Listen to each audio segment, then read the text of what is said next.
Hello everyone, मेरे channel में आप सबका स्वागत है। मेरा नाम है मृणालिनी। चलिए देखते हैं इस रीडिंग में यूनिवर्स आपको क्या मैसेज देना चाहते हैं। जी यूनिवर्स, प्लीज़ बताइए जो भी कलेक्टिव इस रीडिंग को देख रहे हैं उनके हाईएस्ट गुड के लिए आपने क्या बताना चाहते हैं।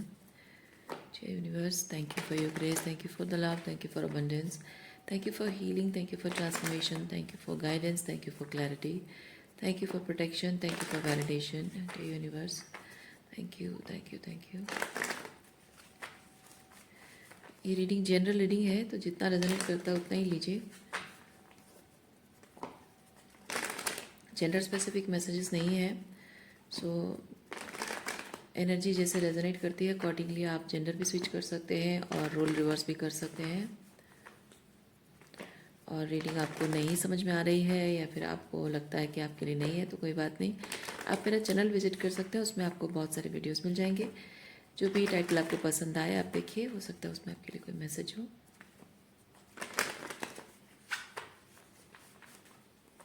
One more shuffle,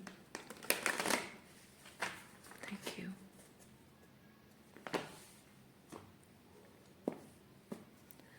overall energy की रीडिंग की है द ड्रीम। ओके, देखते हैं ड्रीम से रिलेटेड क्या मैसेज है। स्ट्रेस, कंट्रोल, कंडीशनिंग, साइलेंस,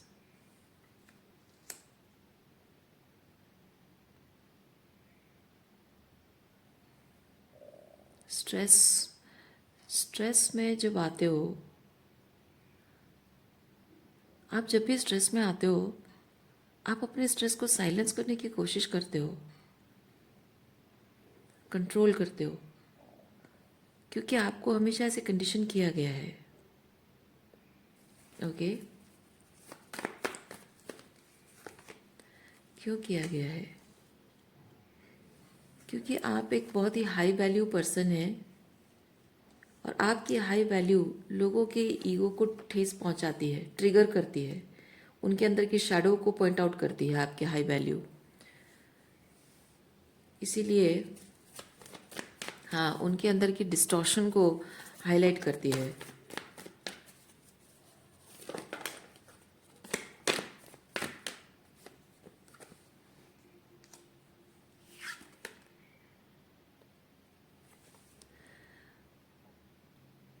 उनके जो ऊंड्स हैं उसको वो हील नहीं कर रहे हैं, छुपा के रख रहे हैं, सप्रेस करने की कोशिश करते हैं। और उसे सप्रेस करने के लिए कुछ टॉक्सिक पैटर्न्स उनके हैं, बिहेवियरल पैटर्न्स, जो उनको खुद भी सर्व नहीं करता है और दूसरों को भी हार्म करता है, और आप उसी चीज़ को पॉइंट आउट कर देते हो। सो बेसिकली उनको ये चीज़ लगता है कि आप जो हाई वैल्यू बातें करते हो आप उन्हें कॉल आउट कर रहे हो,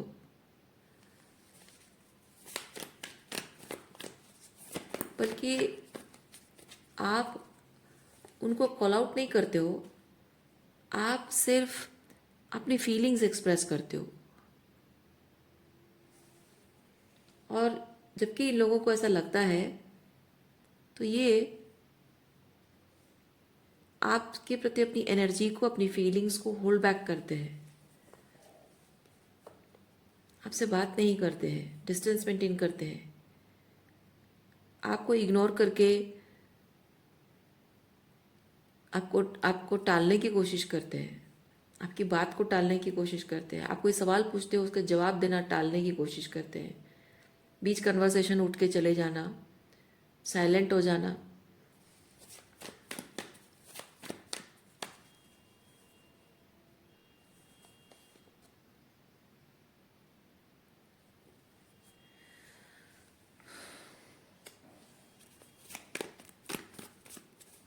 आपके साथ इन लोगों ने जो जो गलत किया है उस चीज़ का आप बहुत टाइम से क्लोजर चाहते रहे हो। ये जो आप उनको बोलते हो, अपनी फीलिंग्स एक्सप्रेस करते हो, आपको एक्चुअली में इनको कॉल आउट करने का कोई इंटेंशन नहीं है। आपका सिर्फ इतना है कि मुझे इस रिलेशनशिप पे थोड़ा सा अनसेफ फील हो रहा है, मैं सेफ नहीं फील कर रही हूँ, हर्ट फील कर रही हूँ, डिसअपॉइंटेड हूँ, अनहर्ड, अनवर्दी फील कर रही हूँ। सो उसका कुछ करो, क्योंकि ये सब चीज़ें तुम्हारे हाथ में है। और अगर ये चीज़ तुम करते रहोगे तो मेरा रहना मुश्किल हो जाएगा। तो इस चीज़ का क्या किया जाए? That closure you are seeking. लेकिन वो होल्ड बैक कर रहे हैं, वो आपको क्लोजर भी नहीं दे रहे हैं। क्योंकि क्लोजर देने का मतलब ये चीज़ है कि इधर वो अकाउंटेबिलिटी लेंगे, अपनी गलतियों को सुधारेंगे, मतलब उन्हें मानना पड़ेगा कि वो गलत कर रहे हैं, या फिर नहीं देंगे अकाउंटेबिलिटी तो आपको जाने देना होगा। अगर वो जिद करेंगे कि नहीं हम गलत नहीं है, मतलब आपको जाने देना होगा। और आपको लेट गो करना किसी तरीके का कोई लॉस है उनके लिए, यार किसी तरीके का कोई लॉस है, क्योंकि आपकी जो एम्पैथी है वो खोना नहीं चाहते हैं।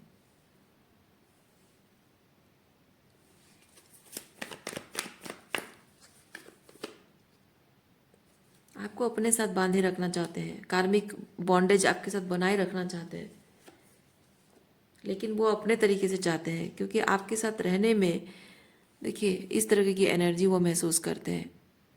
आपकी जो एम्पैथी है, जो प्यार, जो अपनापन आप शो करते हो ना, उससे ऐसी वाली एनर्जी उनको फील होती है और उस चीज़ को वो खोना नहीं चाहते हैं।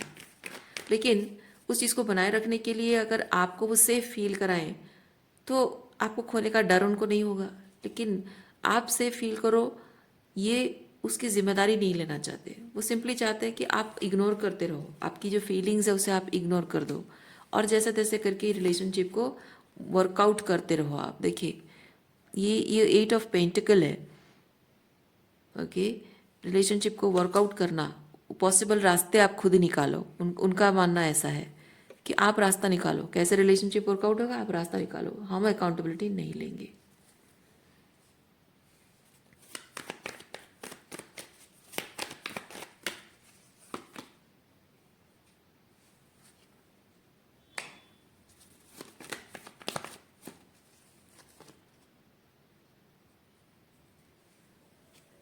रिलेशनशिप के लाइट साइड जो है, अच्छी साइड जो है, उसको एक्सपीरियंस करना है इन लोगों को आपके साथ।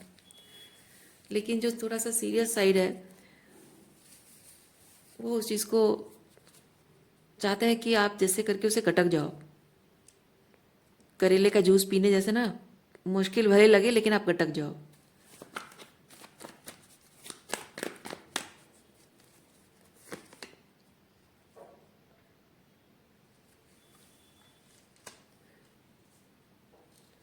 लेकिन वो आपसे हो नहीं पा रहा है, होगा भी नहीं।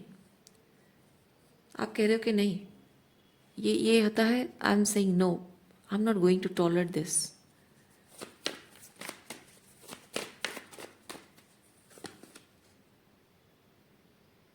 फाइटिंग, फाइटिंग किस चीज़ की है? आप इनसे फाइट कर रहे हो या फिर क्या है?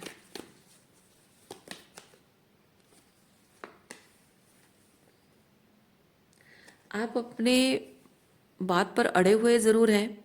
आप कह रहे हो कि no, I am not going to put up with this. लेकिन इनका ऐसा है कि ठीक है, तुम्हें अपनी ज़िद पे रहना है, रहो। तुम्हें हमारी बात नहीं माननी है, मत मानो। हम जैसा कहते हैं वैसा नहीं रहना है, मत रहो। तुम्हें अपनी बात रखनी है, आर्ग्यू करना है, करो। लेकिन किससे करोगे?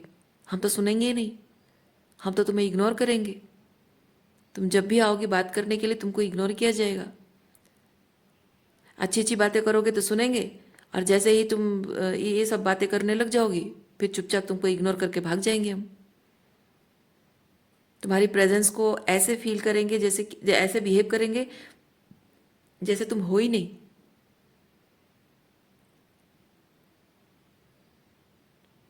और तुम हो ही नहीं वाला फीलिंग, जब तुम मतलब आप हो लेकिन आप दिख नहीं रहे हो, वो देखेंगे ही नहीं आपकी तरफ, आपको अटेंशन ही नहीं देंगे। जब आप उनके लिए एग्जिस्ट ही नहीं करते हो, मैटर ही नहीं करते हो, तो क्या बोलोगे, किसको बोलोगे?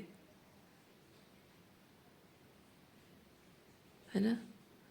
सो साइलेंटली अब सफ़र करना उनके हिसाब से।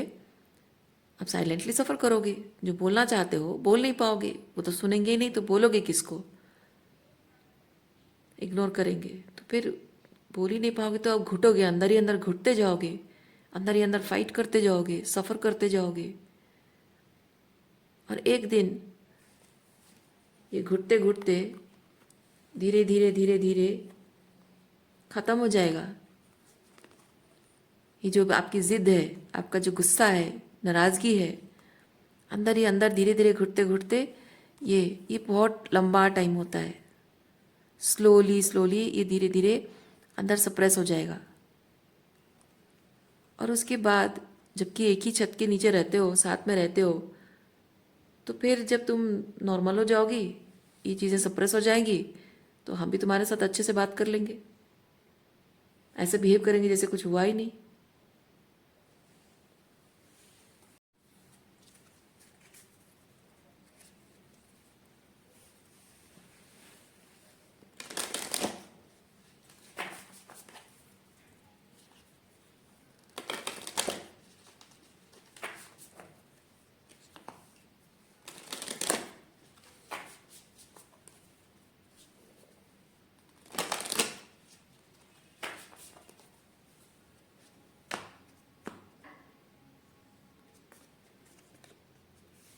The mother and the king.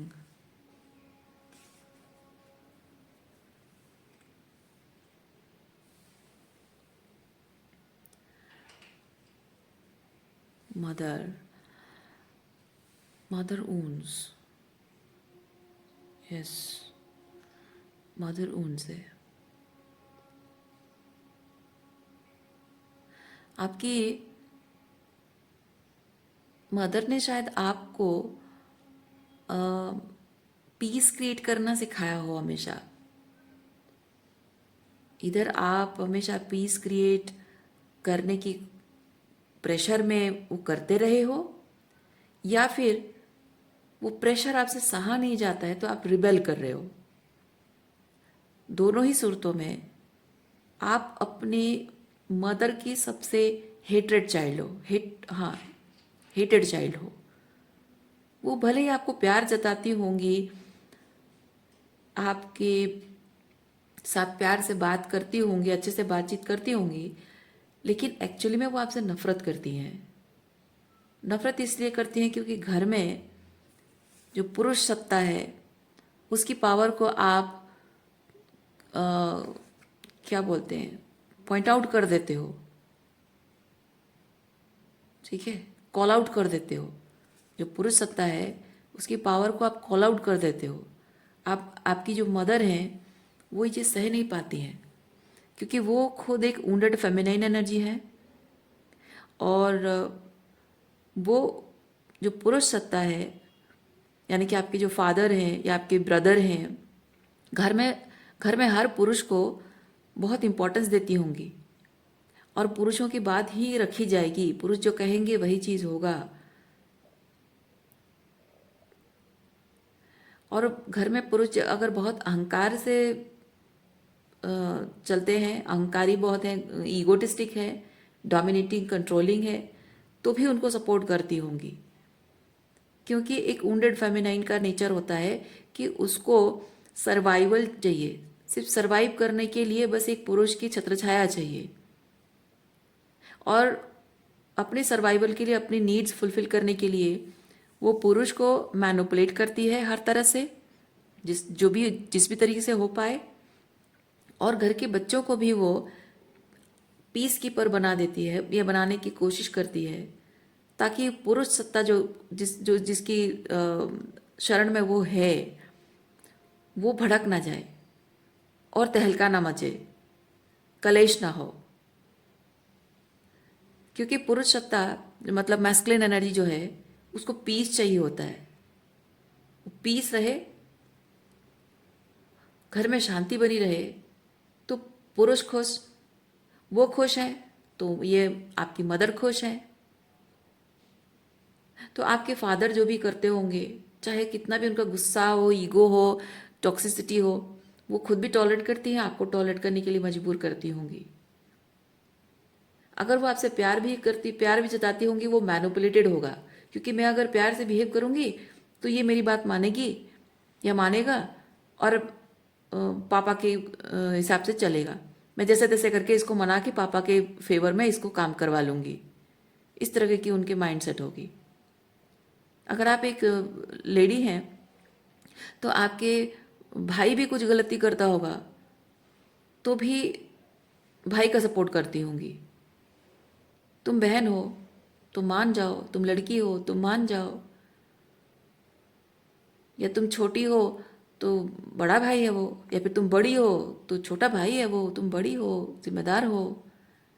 हर तरह से बस आप गलत हो, आपको सब अकाउंटेबिलिटी लेनी है, आपको सब कुछ संभालना है, आपको पीस क्रिएट करना है। तो चाहे वो फादर हो या ब्रदर हो, उनकी कोई बात को नकारा नहीं जाएगा, उनकी हर बात को मानी जाएगी, उनके हर इच्छा, हर आदेश सर आंखों पर, क्योंकि ये मैनिपुलेटिव मदर है, उंडेड फेमिनाइन एनर्जी है। पीपल प्लीजर बनाने की कोशिश की गई है। आप पीपल प्लीजर एक टाइम तक शायद बने हो, और दोनों भी हो सकता है, इधर पीपल प्लीजर बने हो, यार रिबेलियस हुए हो, या फिर पीपल प्लीजर भी बने हो और मन ही मन रिबेल भी करने की कोशिश कर रहे हो, मतलब फाइटिंग, स्ट्रगलिंग। तो मदर का प्रेशर आपके ऊपर है, तो आप स्ट्रगल कर रहे हो कि मैं, मम्मी मुझे ऐसा बनाना चाह रही है पर मैं बनना नहीं चाहती हूँ, मजबूर करती है मुझे, इमोशनल ब्लैकमेल करती होगी। This kind of mother.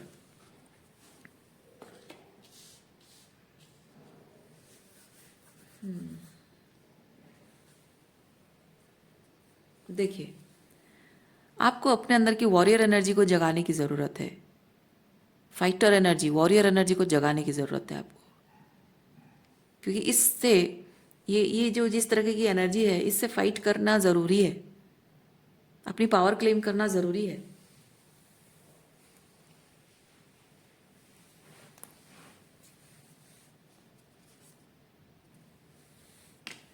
आपको आपको शायद जब भी आप अपनी पावर क्लेम करते, मतलब जब भी आप अपनी बात रखते हो, जब भी आप कुछ बोलते हो, आपको ऐसे अबांडन किया जाता है, इमोशनली अबांडन किया जाता है, या आपको शायद फाइनेंशियली आपको अबांडन किया जाता है। लड़का है तो उसे घर से निकाल दो, लड़की है तो पैसा कंट्रोल करो, इमोशनली अबांडन कर दो, इस तरह की चीज़ें करना। कहीं ना कहीं आपके अंदर अबांडनमेंट फियर भी है, और आपके रोमांटिक रिलेशनशिप में, या अगर ऑलरेडी शादीशुदा हो तो आपकी मैरिज रिलेशनशिप में ये अबांडनमेंट फियर दिखता होगा। वो अगर है, आपको अगर डर लगता है कि मेरा पार्टनर मुझे छोड़ देगा, माँ बाप ने तो मुझे कभी अपनाया नहीं, कभी दिल से अपनाया नहीं, मेरी फीलिंग समझी नहीं, कम से कम मेरा पार्टनर ही मेरा ख्याल रखे, मुझे प्यार करे। ज़िंदगी भर कोई प्यार नहीं मिला है, एक ही इंसान मिला है जिसे उम्मीद है कि प्यार करे, और वही इंसान मुझे छोड़ देगा तो मैं जीऊँगी कैसे, किसके भरोसे जीऊँगी। यही एक आसरा बचा है, एक लास्ट, एक आखिरी उम्मीद बची है। ये अगर डरते हो तो आपको अपने अंदर के उस अबांडनमेंट फियर को रिलीज करना होगा, अपने हार्ट चक्र को हील करना होगा। और ये मैनिपुलेटिव मदर से आपको, मदर से फाइट नहीं करना है, मदर आर्केटाइप है ये, ठीक है। ये मदर आर्केटाइप, मैं आर्केटाइप क्यों बोल रही हूँ, माँ से फाइट तो नहीं कर सकते हो, और जबकि स्पेसिफिकली जब आप कुछ बोलना चाहते हो तो आपको साइलेंट ट्रीटमेंट दिया जाता है, इग्नोर किया जाता है। इसका मतलब है कि आप उनसे फाइट कर ही नहीं सकते हो। वो आर्ग्यूमेंट को, बहस को अवॉइड करने के लिए ये सब आपको इग्नोर किया जाता है। तो बात करने के लिए जब कोई तैयार ही नहीं है, सुनना ही नहीं चाहता है, तो किससे कहोगे आप। तो वो फाइट जो आपको करना है, मैं आपको बताती हूँ आर्केटाइप। ये मदर आपकी जैसी है, उन्होंने आपको अपने हिसाब से, अपने तरीके से, अपनी सुविधा के हिसाब से अपने जैसा बनाकर ट्रेन किया है। यानी आपके अंदर वो मदर आर्केटाइप है। You have to recognise that mother archetype within you. और वही मदर आर्केटाइप रिफ्लेक्ट हो रहा है आपके और आपके पार्टनर के साथ रिलेशनशिप को लेकर, आपके अपने आप के साथ रिलेशनशिप को लेकर, और अगर आपके बच्चे हैं तो अपने बच्चों के साथ आपके रिलेशनशिप पर। ये मदर का रिफ्लेक्शन, मतलब ये इस मदर की वुंडिंग्स प्रोजेक्टेड है आपके ऊपर, and subconsciously you are behaving like your mother, और यू आर रिएक्टिंग और रिस्पॉन्डिंग जो भी आप करते हो एग्जैक्टली योर मदर। तो वो चीज़ आपको फाइट करनी है, अपने अंदर उस चीज़ को फाइट करनी है, उसको रिलीज करना है, वो पैटर्न को ब्रेक करना है, तभी जाकर इस मदर के साथ आपकी एनर्जेटिक कॉर्ड रिलीज होगी और इसके कार्मिक बैगेजेस से आप फ्री हो जाओगे। ओके, सो अभी के लिए इतना ही है। उम्मीद करती हूँ इस रीडिंग से आपको कुछ क्लैरिटी मिली हो। मैं आपको नेक्स्ट रीडिंग में मिलते, अपना ख्याल रखिए, खुश रहिए, बाय।